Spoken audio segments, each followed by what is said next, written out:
Presenter today. A quick introduction. I specialize in, thank you, Tony. Most grateful, sir. And I specialize in process-based management systems. I've done my BSc in nuclear physics, MSc in defense strategy, and I'm also an MBA from the College of William and Mary. And I've been working on management systems for over 20 years now. And this particular interesting topic that we are discussing today, my intent is to share with you some of my experience on why do management systems fail. This cost of non-compliance. We all invest a lot of money in management systems and we wonder why don't they work? Why don't they work? So let us take a look at these. Let us take a look at some of the reasons. A 45 minutes webinar is not going to give you a magic solution. But if from what I give you, you are able to draw some leads which will enable you to look at the management systems and better help them, that will be an objective achieved. So let's look at a little bit of understanding of this first. So this webinar, as always, is provided to the audience for information purpose. All participation in this webinar is voluntary. You have all volunteered for it and is not an indication of endorsement or a commitment to purchase any product from us. I want to assure you that there are webinars we do to make a sales pitch. It is not my intention. We have over the years reached this position that if we know something and we share it, it does good to all of us. So my intent is to give you these inputs so that you can use them as required. These controls, you understand the system is open in front of you. You can maximize, minimize volume, shift it, ask questions, use the chat box. Even if I do not see the chat box when I'm talking because I'm involved in presenting to you, I definitely will go through each of these items later. Also from QMII, my staff is online and they are looking at your chat. They always bring it to my notice and I will answer each of your questions. I will answer each of your questions. This presentation will also be available to you, and if you send us an email, we will email it to you. We will email it to you, should you find it useful, etc. And of course, you can dial into us, you can ask questions, you can email us, you can put it in the chat, and we will help you. Any questions you can send to info@qmii.com. Please note, QMII has two I's. We often put only one I and then it doesn't get to us. But anyway, do please take a note of that. You can adjust as required, and I don't think you need any further demonstration, something like this, so that you can see the webinar. So there are a couple of questions which I will ask, but I will tell you this, I will talk a little, maybe a minute or two or three about QMII, why we are here, why management systems fail, which is our main topic. And it will be my intent that your precious time is on the subject and not on anything else or a sales pitch. Then I will answer your questions with whatever time is available. But if we run short of time and you send me a question, rest assured, I will always answer it. I will always answer it. QMII has been providing best in industry process improvement services since 1986. That's a long time, 35 years plus. We are headquartered in Ashburn, Virginia. We have a global reach. We work extensively Of course, in the United States, it's our country, this is where we work. But definitely in the Middle East, Far East, a little bit in India, we have done some classes and training as far as Papua New Guinea, in Japan, etc. We are a 9001 2015 certified organization. We are also going to soon be cybersecurity certified. We are already working on it. We are an 8A organization. If you are with the federal government, you can directly give us the work. We are minority owned. We have a GSA, PSS, and Schedule 70 contract. So we are ideal for working with the federal government. Here are some of our primary clients. We work with many more, but this itself is quite an exhaustive list from the United States Coast Guard, which we have the honor of working with, the United States Army, the Marine Corps, the US Navy, etc., and a plethora of other clients, including the domestic towing vessel industry, the domestic passenger vessel industry, and internationally trading companies, flag states. So here are a few poll questions. I would appreciate if you answer them for us. What is your current position? Now, we are not trying to make an outreach to you or get business, but this gives us an idea of those who attend our webinar and who should we tailor it to. And this helps us in designing the future webinars too. So I would appreciate if you would take a quick few seconds to answer these polls, please.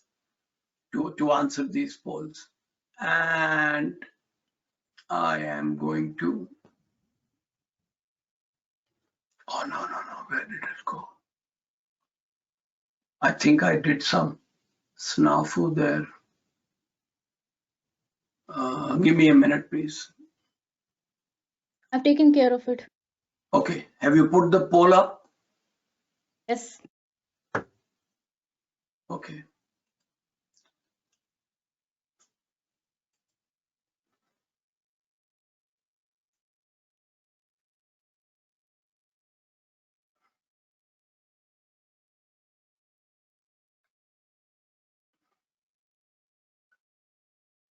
Angelika, is the poll running?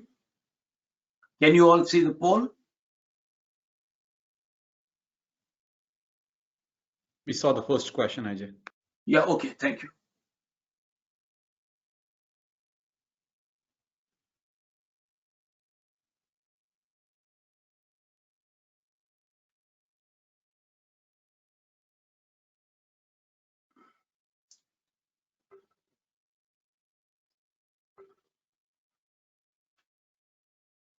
Should I close the poll? Yes. And then please put the second one.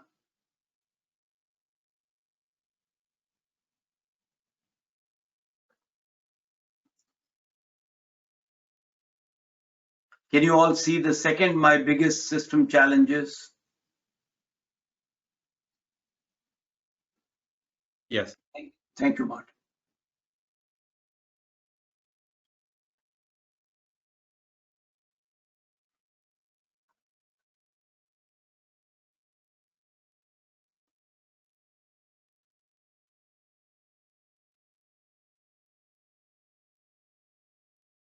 Close poll? Yes.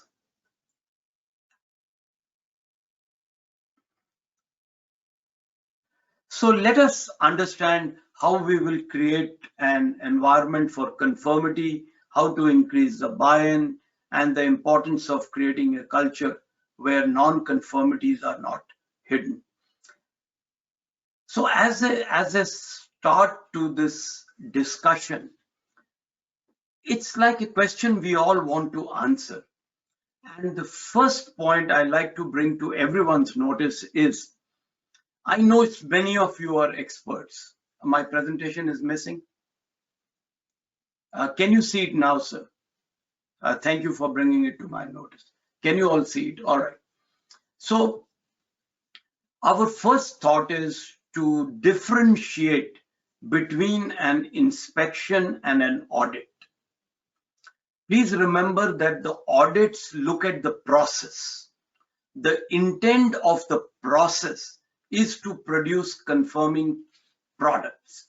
So all of you, in whatever you do, whether you manufacture a car, a pharmaceutical, getting a ship ready to go to sea, and one of our organizations preparing our war fighters to fight our enemies, please remember we are all trying to produce a product and a service. The process to produce it is your management system. All those processes put together comprises the management system. And we audit the processes. Once the product or the service is ready, it is a product, and we inspect the product. Please remember, an inspection does not add any value per se, because for the organization, if the product is rejected, well, then it is rejected. It's a waste, or you will rework on it. So inspection generally does not add value. Then what does it do? It protects your client and your customer, and surprisingly, you yourself as an organization, because you will not get a bad reputation. Your work will continue. So I kind of repeat it for you so you remember that there is a distinct difference between processes and products, auditing and inspection, looking at your system and the customer and the client using the product. So please remember, your intent is only confirming products should be available, should be used. And therefore, what would you prefer? Would you prefer a non-conforming product to go out of the door? Or would you rather spend that little amount, including your time, on creating a culture for conformity, ensuring you have business continuity, your system functions as a management system? Because remember, a bad system will let down a good person every time. A bad system will let down a good person every time. And a good system will enable even an absolute idiot to manage for a very long time. Your intent should be to create that wonderful system. Of course, you will create and look at the maintenance costs, return on investment, the dollar value at the end. But when you come to look at the bottom line, cash in the bank for commercial organizations, and meeting the requirements and staying within budgets for the federal government, you want to have a proactive risk management system. You want the data to drive risk and trends so that your system can be proactive. When you are working on your processes, you welcome the non-conformities. And I often quote myself to bring the point. The only bad non-conformity is the one you do not know about. The only bad non-conformity is the one you do not know about. Let those non-conformities drive correction and corrective action. So from this slide, please take it with you.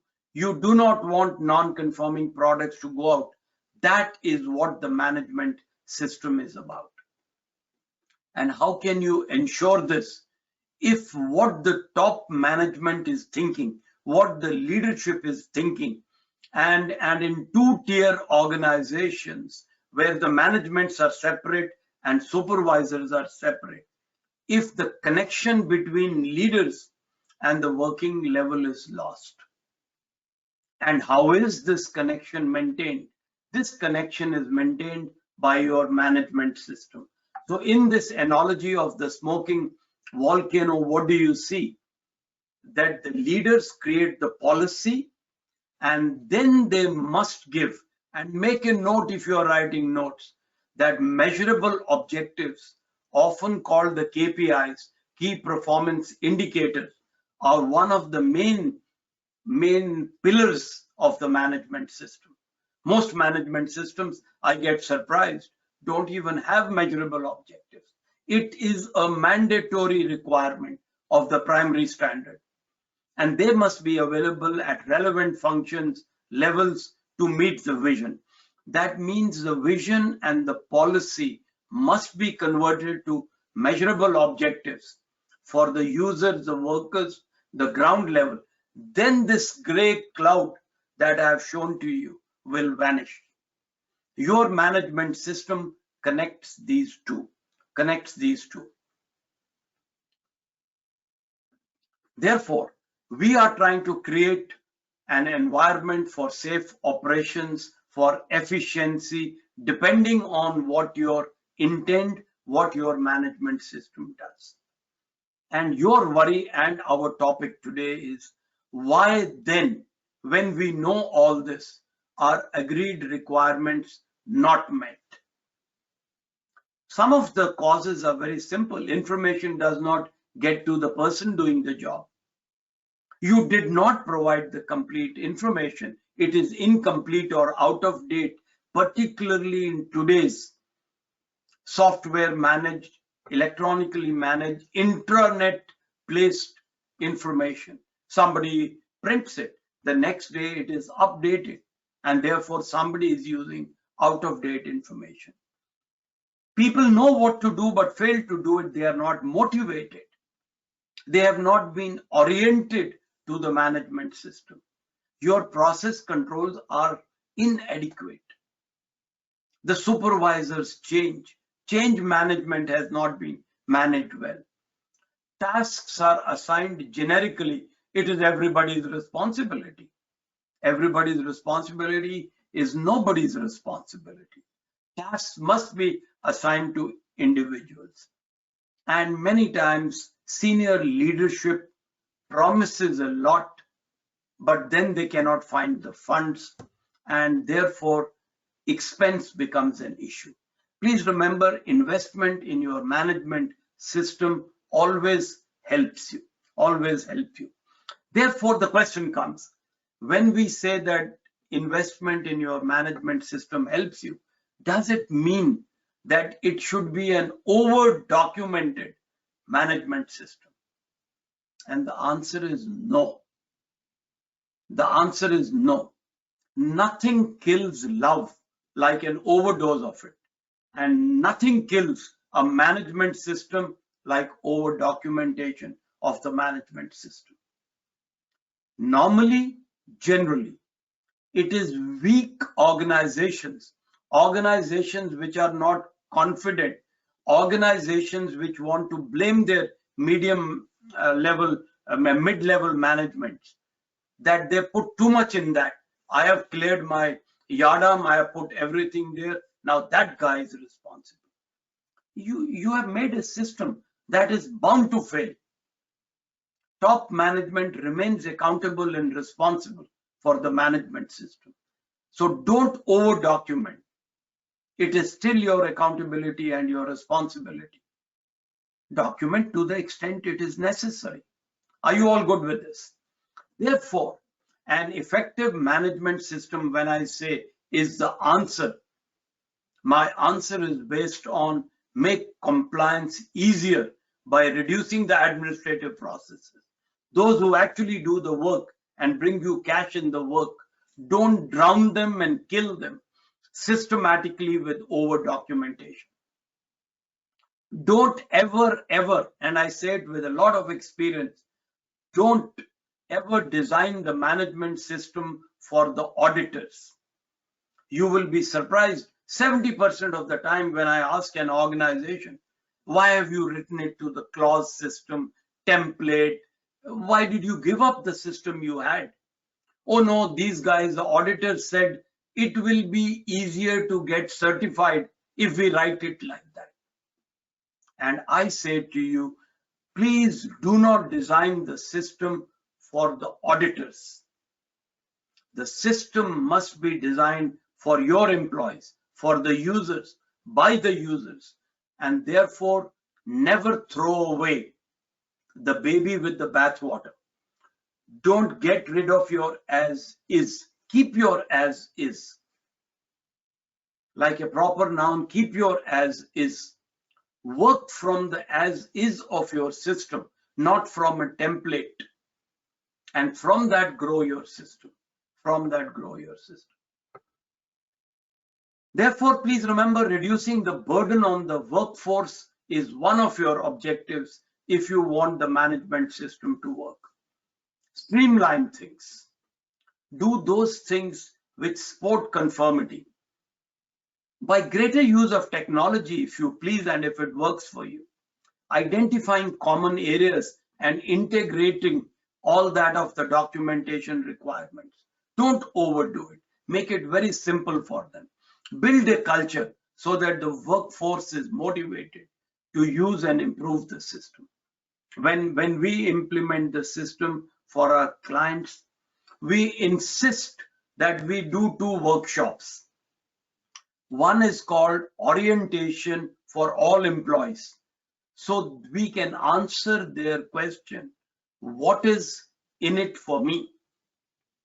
Because when you put a management system, they probably think, oh my God, here comes more work for me. It does not come, but you need to explain it to them and to the top management, which very often is shy to say, I don't understand it. And then later, they do not help you. They do not know the implications. And therefore, you must do these 2 workshops, one for all your personnel called the orientation, and for your top management, awareness leaders workshop. So the leaders are on board with you. Remember, the only bad non-conformity is the one you don't know about. Create a system and create an environment for quality, efficiency, safety, security, prevention of pollution, whatever be your choice, or an integrated combined management system in such a manner that you welcome non-conformities. You don't judge the workforce based on non-conformities. Therefore, this culture of conformity will come when everyone in the organization, because of your orientation, constant use, encouragement, not victimizing them for having non-conformities, understands and follows those procedures. Following the procedures, remember, is if the procedures are correct. Procedures are never etched in stone. Please remember that. The lower levels will follow it. The supervisory level must be conscious of this fact that the need is to do the correct thing, not just follow a procedure. If they see a procedure is not correct, they must bring it up quickly to the notice of the top management or the leadership or the departmental heads, depending on how you are organized, to quickly update the procedure. Underlying causes of non-conformities must demonstrate that root causes have been removed, but often we find that the failure is with the procedure itself. It is with people who are not competent, your employees are not competent. The selection manner, the building up the employees to see that they understand. So you have to look at the totality of the system. And when the system lets you down, don't blame the people. Don't come out with Peter, Catherine, John, Joan. Every time something goes wrong, you got a finger pointing out at somebody. Remember, when you point a finger at somebody, 3 fingers are pointing at you. You meaning the management system. So blame the system, not the people. Correct the system. Yes, tragedies take place. Some individual is at fault. It is not going to magically change because you selected that person. You put that person there. You again have to look at it. How did my system fail? How did I blunder in picking up the incorrect person and putting him or her on that job? Look at the system. Look at the system. Support the organization. It's a huge triangle of effectiveness, and these barriers that can be used to prevent or mitigate incidents. So of course we start with the policies and culture, but policies are a set of good, whatever, bombastic good words. Those words must be converted for the various things related to measurable objectives, key performance indicators. We must design the work environment, create the environment that people are working in a progressive manner to ensure continual improvement. We select the manpower, the employees who are competent, we train them. But remember the difference between training and competence. Make a note. Many times we put people in places based on their training. Yes, training is a requirement, but beyond the training is the next step, competence. Competence employs, competence means somebody is taking the responsibility to say someone is competent. You must have a record of competence. Remember ISO 9001 and every standard in the world may mention training, but eventually the record must be of competence. If people are competent, they will have interpersonal interaction, they will be knowledgeable, provide them the job aids, ensure fitness for duty, and there are many more. But you have to look at the totality of it. You have to look at the totality of it. All right. Role of leadership. The role of leadership is immense. When I normally talk about the fishbone diagram, I generally have one rib itself of the four is on leadership. Without the commitment from the leadership, the senior management, and ineffective culture will be there. It will prevail and it will lead to added cost, loss of work, damage to reputation. You will get more and more scrutinized by regulating bodies and federal bodies and legal bodies. It's your fault. You are not maintaining an efficient management system. And very soon, this has that cascading effect of a non-motivated workforce. So the leadership must be involved. Leadership must be committed. So my recommendation, bring them all on board with you. Many of you will do these courses. Some of you are in the webinar. Very often the top management is not there. How do they get oriented? You need to orient them so that they are on board with you. So that they are on board with you and they are able to participate in the continuous improvement of the management system. Common failures, leadership can address. Overcome the blame culture. I myself keep on my table a who and I cross it. Then I keep a how with the question mark and a why with the question mark. It's on my table. So when I am angry, suppose, for example, in my company also, and I am about to say who and call a Peter or somebody and blame him, I stop myself. I say, wait a minute. I gave them the system. I selected him. I hired him. I reviewed him. Why am I blaming him? It's my fault. So look at the system and its processes. Overcome the blame culture. It needs training. It needs leadership to lead yourself, to not blame. Encourage people from reporting non-conformity, near misses. Remember the difference between inspection and audit, product and process. When your product fails, it is a casualty. It's an accident. It makes you lose money. But behind that casualty is a failed inspection, a bad QC system. Behind that, and that is worst, is a poor auditing system. If your audits were good and your auditors were doing their jobs, you would have found it as a non-conformity, not as a non-conforming product missed by the inspector, and the customer and client suffered. So And remember, behind every failed audit are missed near misses. Things which didn't result in a failure, but they occurred.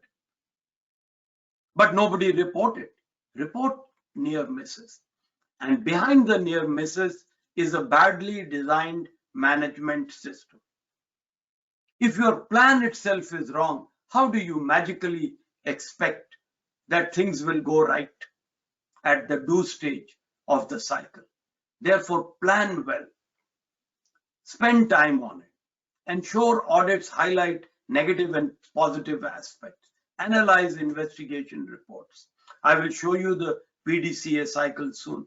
That check stage in 60% of the organizations I talk to is only concentrating on audits.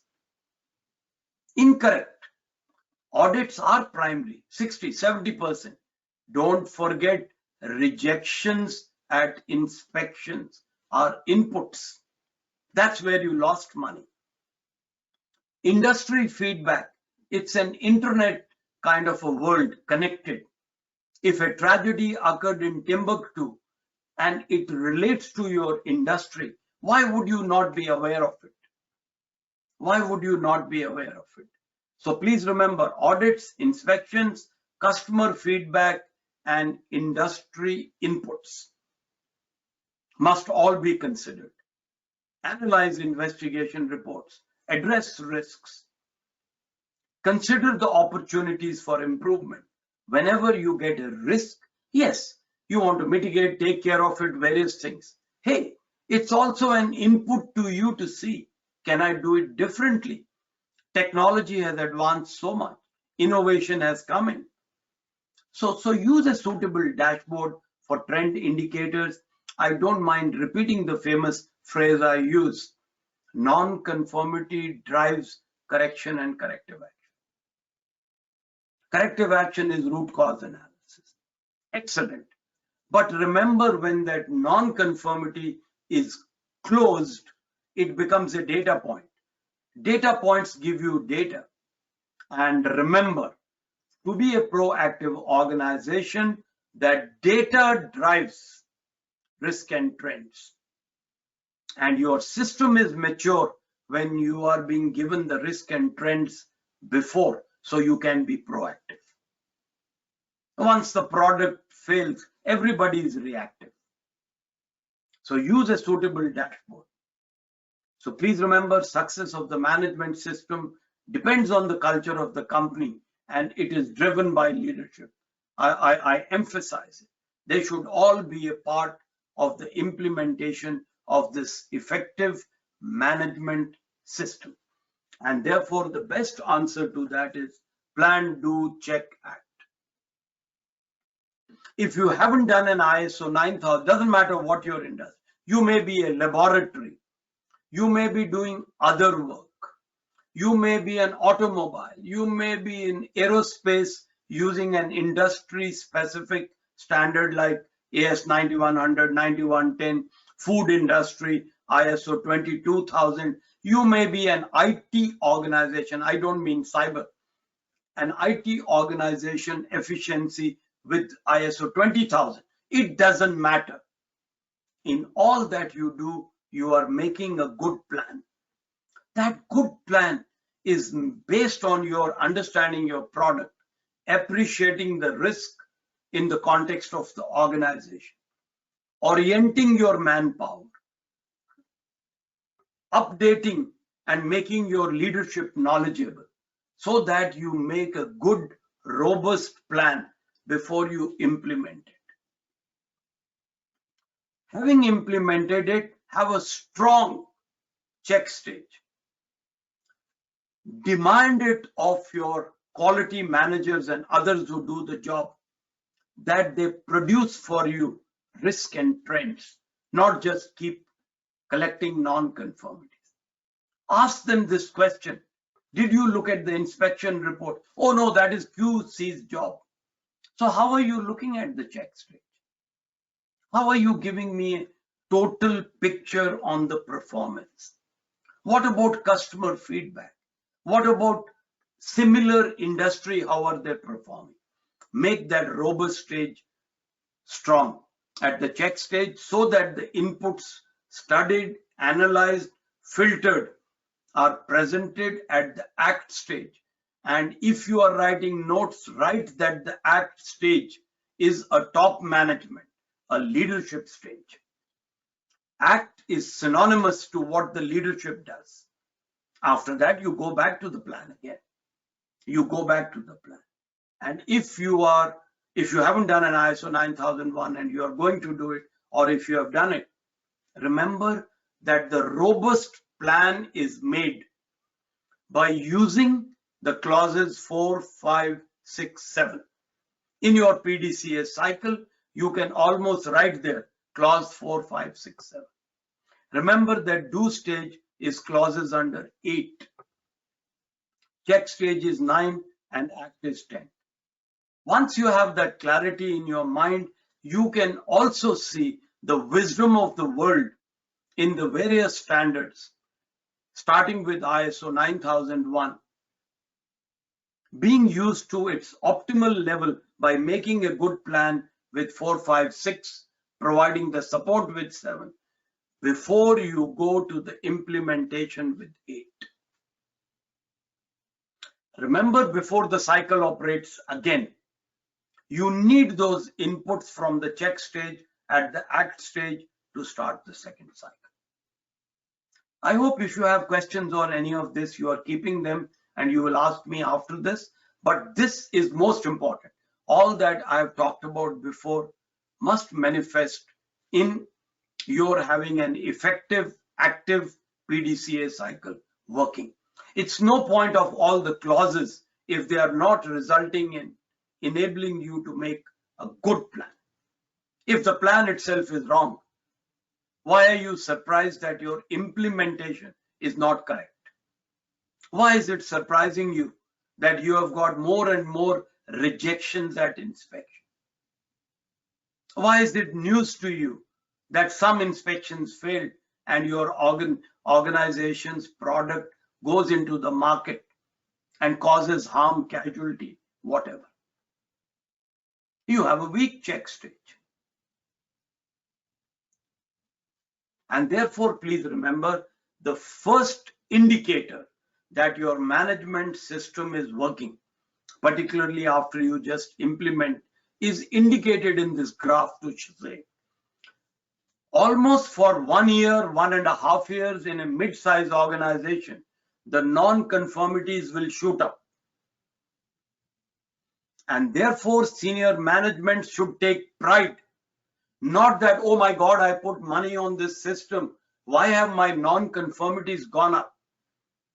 You have to be able to explain to your leadership, sir, I want to congratulate you that you have encouraged and put in place an environment where people have started reporting non-conformity. They were always there. They were not reporting them. They were hiding them, putting them under the carpet. Let them come up. And as you close the non-conformities on this dotted blue line, hypothetical, is where you have got sufficient database to drive risk and trends, and therefore you are able to appreciate the risk as a leading indicator. Now you can be more socially responsible and innovative. When you're drowned in non-conformities, is not the time to do all that. You can call it a system maturity level. All leadership is looking, when do I reach that system maturity level, when the non-conformities start declining. And at the same time, I will email them to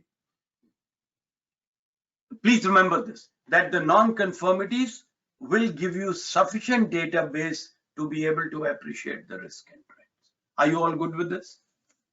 Are you all good with this? This is important. All right. Here is the diagram. I'm not going to explain much, but I like to put it. Basically, remember, you can analyze your management system using this in the extent, where is your system?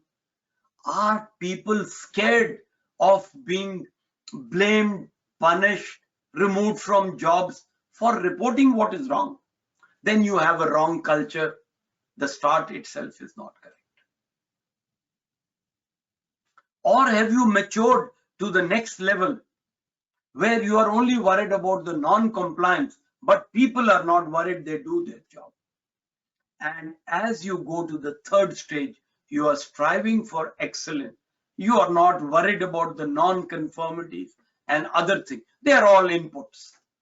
Even the compliance ones where you have non-conformity are inputs. What's a big deal? We will take care of it. At least now we know, should be the attitude. Yes, why it happened, we will look at it. So you want to look at all your near misses, non-conformities, rejections, etc., and put it in this approaches to management system implementation appreciation diagram. I will leave it to you because I have another 3-4 minutes. Let me emphasize on summing this up. Therefore, please remember, blame the system, not the people. Analyze yourself. If you're senior manager, super, every day they are blaming. Whenever you call them also and say, why did it happen, John? And he's, something is wrong with your system. Document the system for the users, not the auditors. Please underline it. Many of us have system written to the clause structure of the standard. It is doomed to failure. I will give it to you in signature. Guarantee it is going to fail. If it hasn't failed, it's waiting to fail. Please don't write it to the clauses. You don't work in clauses. There is no one clause 5 in your company. There is no one clause 4 in your company. Try to look today, go back and say, let me meet clause 8. There is nobody who's clause 8. Therefore, design the system to the processes and the process owners, but those processes must meet the requirements of them. It's a little more difficult to write a system like that, but it will be worth it. Capture the as-is of your system, capture it in processes. Processes must result in meeting the policy. Policy meets the vision over the years, and so it functions. Don't write your system to the clauses. I know why you write it to the clauses, because your audits go well. Auditors find it easy. Auditors are not affecting your bottom line or giving you the cash in the bank. You are. Write it for those poor guys who need to use it. Otherwise, the system will be only opened when you have an audit and then put away somewhere. Document to the extent needed. You cannot pass your accountability to someone down the line. The risks must actually come up to you, and therefore document it to the extent needed. Show your management commitment by not over documenting it, by not making provisions to blame somebody down the line. If there is a blame, I will take it as leader, I say. You just do your job correct. Give them what they need. Give them a feedback. And remember that measurable objectives are the fundamental. You must convert every word in the policy to a measurable objective, a key performance indicator. Please remember, the only bad non-conformity is the one you do not know about. There was a lot of material, and I did want to share it with you, and I had to stop at 45 so that I give you some time to ask questions. So I do want to say that I may have rushed somewhere. I know, like Demi asked me a question on PDCA, etc. I will reply to your emails. But here is another poll question, and I will ask our Vice President Angelika to just put it up. Angelika, please put I could use help with. And if you could answer the poll, please. If you need help.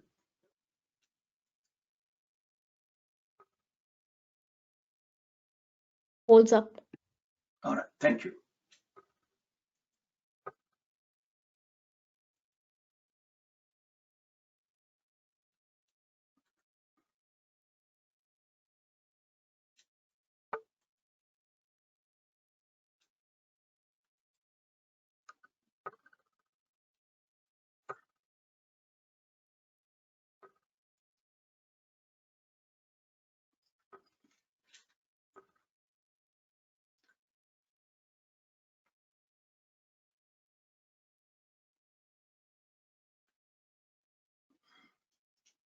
All right, Angelica.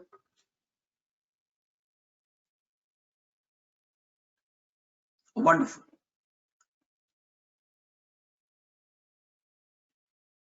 And of course, we are an SBA organizer. I'm winding up to give you the time to ask questions, and you have all these details, and I can have my staff send you this presentation. Of course, here is a wonderful opportunity. You can use this code and get $200 off any of our wonderful hand-picked instructor-led courses. Please feel valid to use it, and also if you email it to my staff, they will send it to you. I'm available. My email ID is there. There is a phone number, and I always reply within about 24 hours. If you have a question, I will not only answer it after this webinar, but I will answer it anytime and every time, and I promise you, no invoice will follow to answer your question. If you have a question for me, please let me know. I've finished. I know I've taken 2-3 minutes more than promised. I'm open now to questions. If you have a question, please go ahead.